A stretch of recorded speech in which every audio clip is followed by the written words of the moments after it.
Hello, and welcome to Unity of Fredericksburg. My name is Linda, and I'm pleased to welcome all of you to the Unity of Fredericksburg weekly online gathering. At Unity of Fredericksburg, we are advancing the movement of spiritual awakening and transformation through unity, a positive path for spiritual living. We thank those of you watching on YouTube live or later and invite you to subscribe to our YouTube channel. If you're able to attend live, we encourage you to join us in the Zoom community room for the full Sunday morning experience, including music, prayer, and connection. Our weekly newsletter includes the Sunday service link, and you can subscribe to receive that on our website at uofva.org. For everyone local to Central Virginia, Unity of Fredericksburg offers a variety of fun and enriching in-person gatherings every month. Subscribe to our weekly newsletter at uofva.org for all the details. Our message today comes from our minister, Reverend Cheryl Fair. And now, here's Reverend Cheryl. Thank you, Linda, and welcome. Welcome everyone who is in the Zoom room with me right now, and welcome to all of you watching on YouTube, whether you are watching now or later or picking up the recording on social media. We are happy to have your energy as a part of the community of Unity of Fredericksburg. So welcome. Our broadcast date today is Sunday, April the 12th. And coming up this week is Tax Day, April the 15th. So I have a couple of funnies for you around Tax Day to get ourselves going today. These are a couple of little jokes that I picked up on the Spiritual Passages website. One is from the author of the Spiritual Passages website, Reverend Scott Aubrey, where he says, "Where two or more are gathered together, they can file a joint return and make it a tax break." And then here's another one. After reading a nursery rhyme to his 5-year-old son, a tax accountant said, "No, son, it would not be tax deductible when little Bo Peep loses her sheep, but I like how you think." So, wishing everyone smooth sailing through this week of filing taxes. If you haven't done so yet, here's your reminder. So, here we are in mid-April, and here at Unity of Fredericksburg, we have an annual theme that we follow, and that theme has 3 different movements to it. And this month in April, we are focusing on the first movement of our theme, which is we are present to life. And throughout the year, we're going to explore this idea in a number of different ways. And this month, what we're doing is looking at being present to different phases of our lives and how what happens and how we can work on being present with different phases. Now, yesterday in Central Virginia, there was an in-person gathering where our focus was on talking about the end of life process and between lives and beyond lives.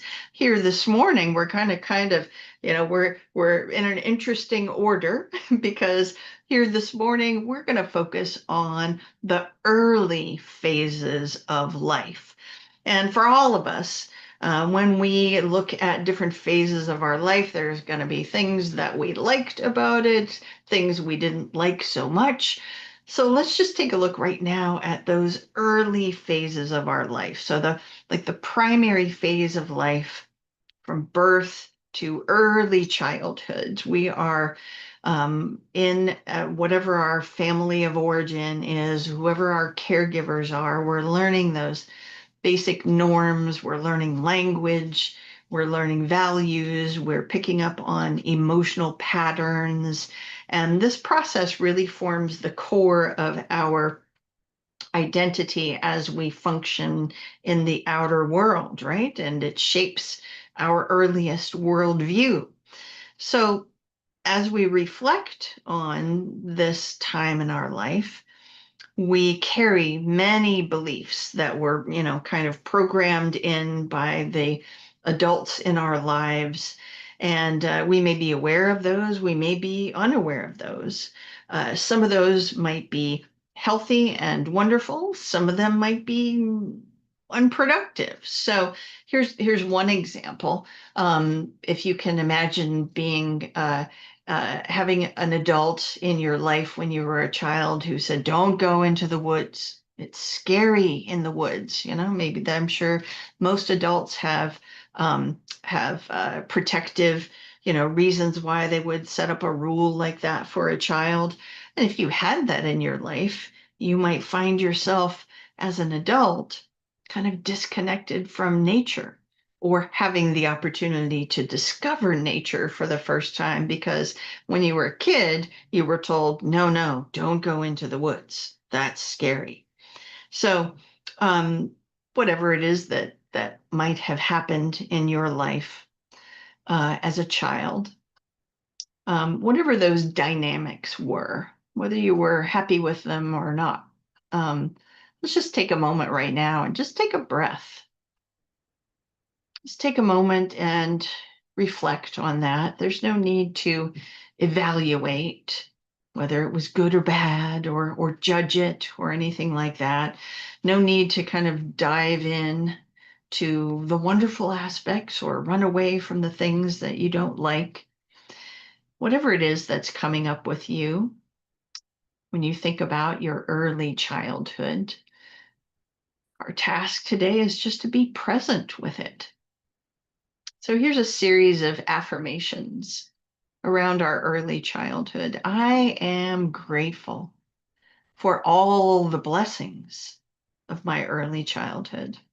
And we all know there would be plenty of blessings, right? I claim the good from all the challenges of my early life. I claim the good from all the challenges of my early life. I carry with me beliefs from that time that serve my highest good. I release all thoughts and feelings from that time that I no longer need. I extend love, encouragement, and blessings to my little self. I am grateful. Take another deep breath there. So that's a little process that you can revisit as you wish, as different memories come up, as you reflect on, as you encounter different waves in your life. That's a process that you can use to claim the blessings from even circumstances that you don't consider as having been very happy, but to claim those blessings, to claim the good things that are with you in consciousness that you learned from that time, and claiming your ongoing ability to let go of those things that you don't need anymore. And often as we grow older, we keep discovering those, right? It's like, oh, I don't need to hold on to this worry anymore. That doesn't exist. I can let that go. All right. So moving on, let's look at the secondary phase of life. So talking about childhood, older childhood, adolescence. So when children move beyond the family, just the family unit, they're going out into school, interacting with peers, going to church, learning things at church, however it is that you might have grown up. This is when we kind of learn to function in larger social systems out in the world, and we adapt to kind of the expectations of institutions, like, what you're supposed to do at school, what you're supposed to do with, at your first job, those kinds of things. And of course, we develop a lot of identity based on our peers and we develop our social skills. And Many of us that might have been a pleasant and smooth process for you, or it might be kind of, a time that it was like, oh, that was really difficult. You may still carry with you judgments for how you showed up in that phase of life. And you know, all of this can be all sort of mixed up in our memory. And I just encourage everyone to, if you have thoughts about, oh, I was so slow, or I was so awkward, or I was so, to just be gentle with yourself. As we grow older, we can always kind of reframe those things. Many of us have a lot of self-consciousness about our physicality, particularly in our teenage years. And yet, years later, if you have a chance to look back at a photo of how you looked, and it's like, well, I was adorable. I was young. I was healthy. Why was I so worried about my hair or my thighs or whatever? So just be kind with yourself. So just bring to mind that phase of uh, childhood out in the world and your teenage years. Just take a breath and just reflect on that for a moment. Just be present with your childhood and adolescence. There's no need to evaluate or judge it. There's no need to dive in or run away from it. Whatever it is that's coming up for you here again is a series of affirmations. I am grateful for all the blessings of my childhood and teenage years. I claim the good from all the challenges of those years. I carry with me beliefs from that time that serve my highest good. I release thoughts and feelings from that time that I no longer need. I extend love, encouragement, and blessings to my young self. I am grateful. So, this practice shows us a way to be present with our early life, our younger self, in an encouraging way. And if this helps at all, if there are places where you still kind of get caught into patterns of like, oh, I can't believe I did that, or oh, then hopefully this is a chance as an adult to kind of reparent ourselves. We have a chance, we're thinking about our younger self, to parent ourselves in a way that is encouraging, that can help to heal those things, to be kinder with ourselves.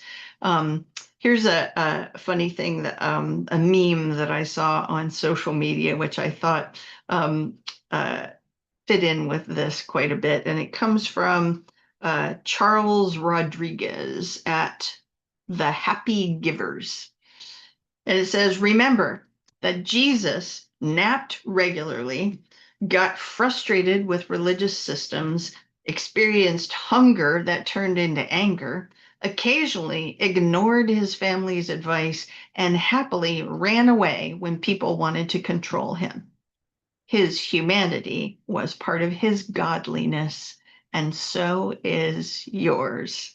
So I loved that, of just kind of, being kind with all of the things. If you have things in your childhood that you still kind of carrying self-judgment around, that it's like, look, this is a part of your godliness, just like Jesus did those kinds of things. So for all of those parts of our lives, all of those situations that we were in before we were old enough to kind of make choices and execute some control in our lives.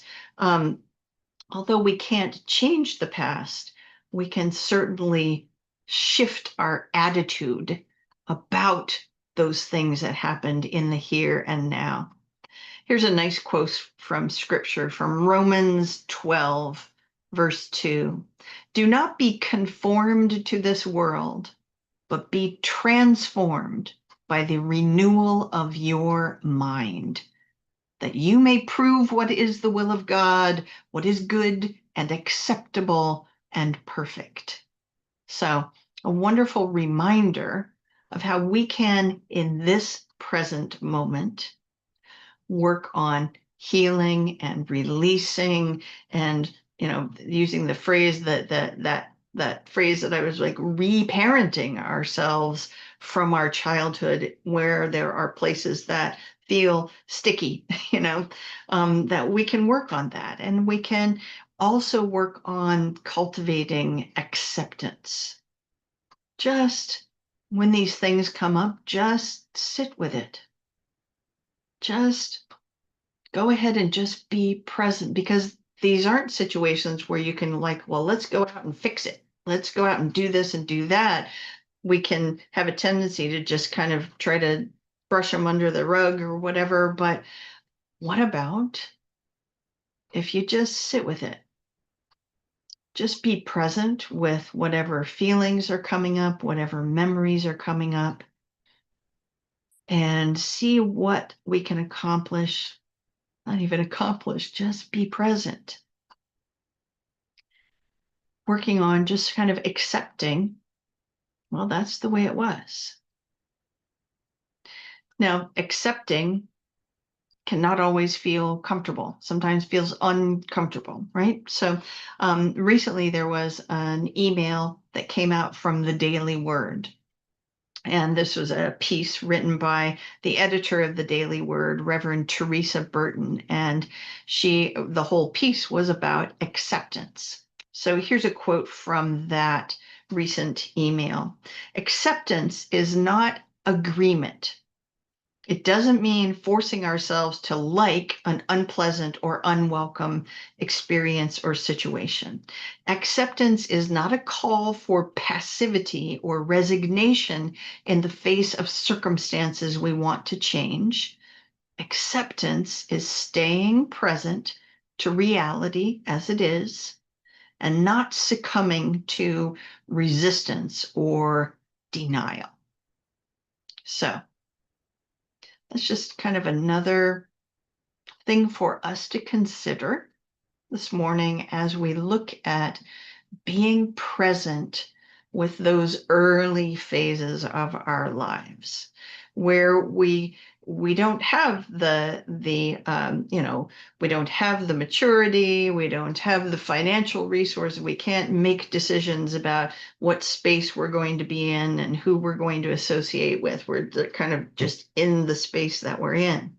So many of us might carry things with us that want to be healed around that. And so I would encourage you, as those things bubble up, that perhaps this morning we're talking about some kind of approaches that can help you with healing that. And I also hope that many of us also have wonderful memories, and wonderful experiences and wonderful relationships to reflect on. So we've been talking for a little while here about kind of the situations that we were in our younger lives, but now I want to kind of actually reflect on ourselves, that young child that each and every one of us was.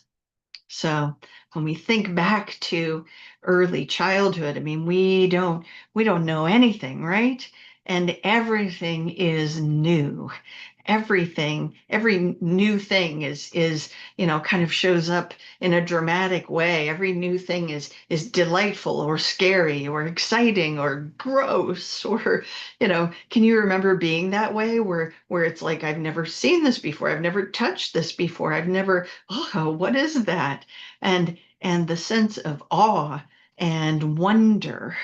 Can you remember being like that? Some of us have have the delight of having children in our lives or children that we can spend time with periodically that can remind us of those wonderful qualities of being a child, right? And as we grew into teens and adults, we kind of shift, we shift into like, all right, I got this. I know what to do. Or if we don't know what to do, then we'll act like we do know what to do, right? Can you remember being that way? Or have you seen this in young adults, or that perhaps you're a parent and you've have lived through the experience of parenting teenagers or young adults, where all of a sudden they know everything, and you know nothing as the parent. So this this pattern of thinking that we know it all actually can stay with us for decades, because we kind of make choices at a certain point about what we're going to believe and how we're going to do stuff, and we carry that with us. And in some ways it provides us sort of with the shields and the bravado that we need to enter into a new course of study, a new job, new relationships, that kind of thing. And yet, it's not always good either. So it's interesting to me that Jesus addresses kind of these ways of being in his teachings. So, and many of you will be familiar with this. This shows up in a few of the Gospels, and in particular, this morning, I'm pulling from the Gospel of Matthew, chapter 18.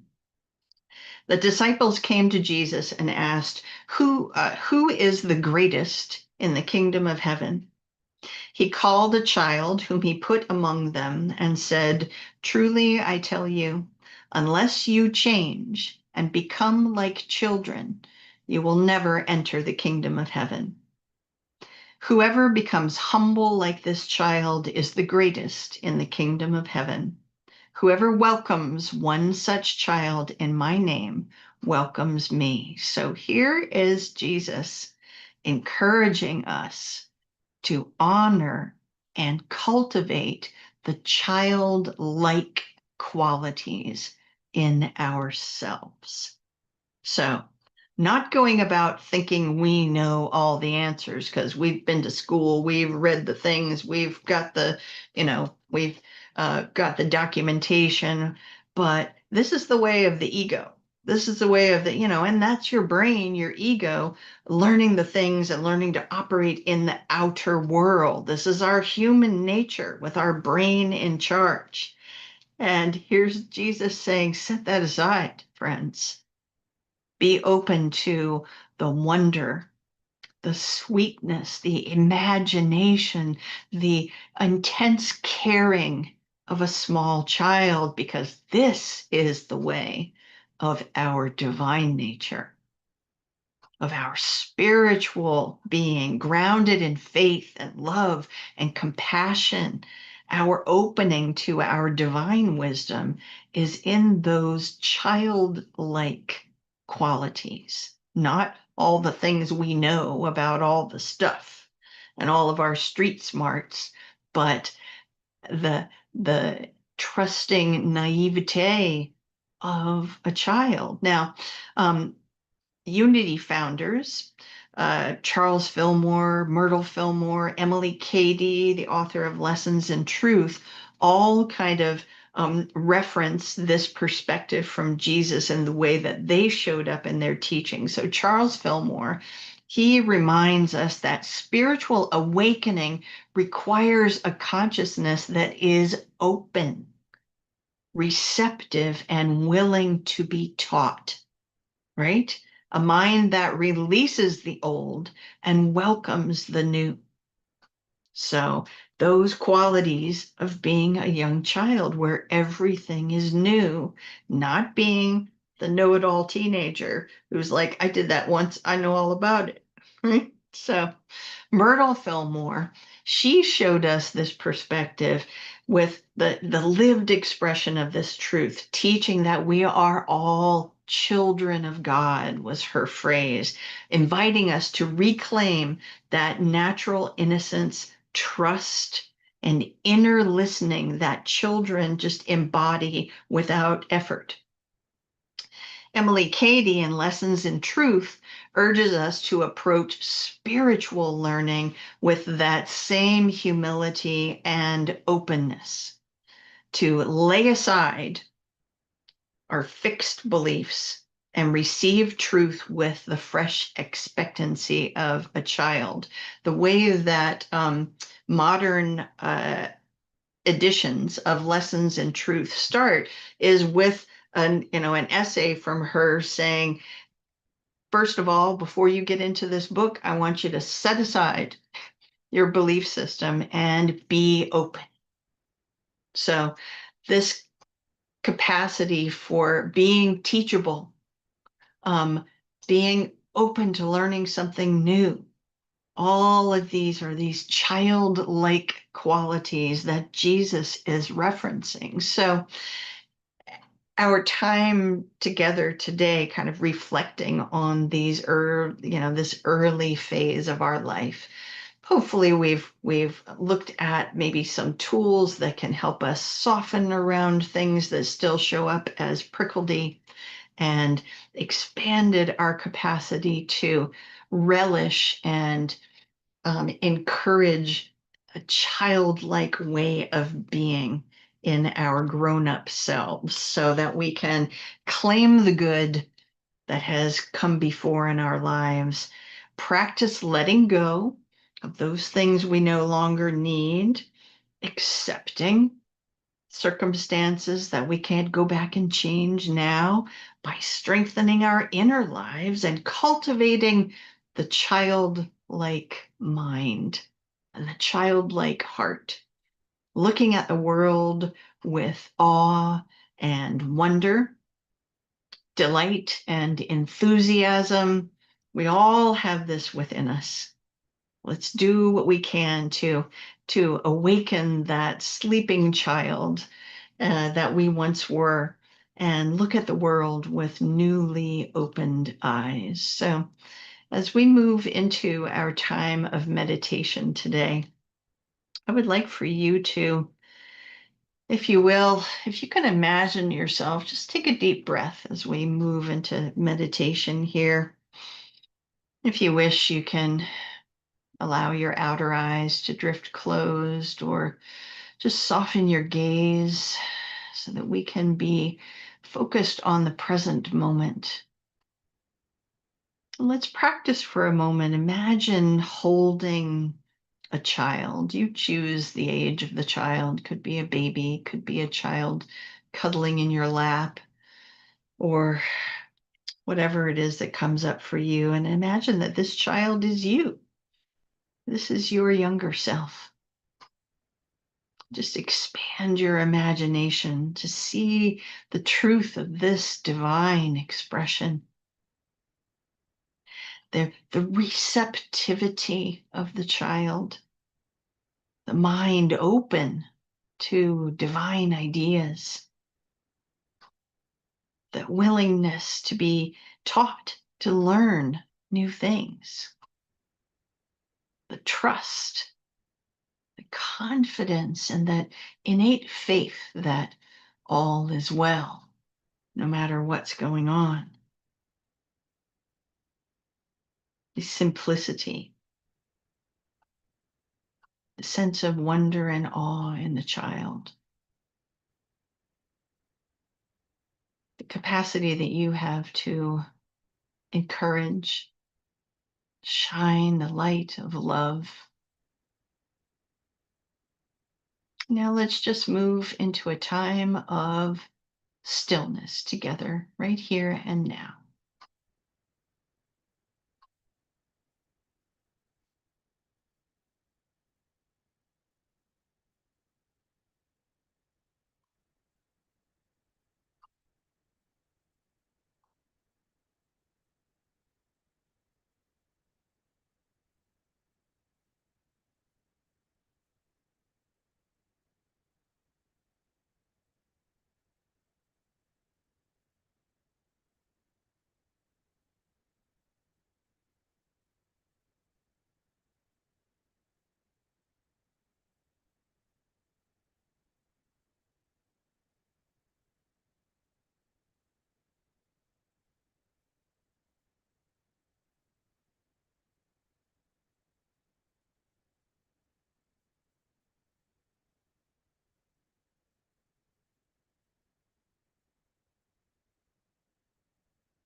And as we begin to bring our attention back to the here and now,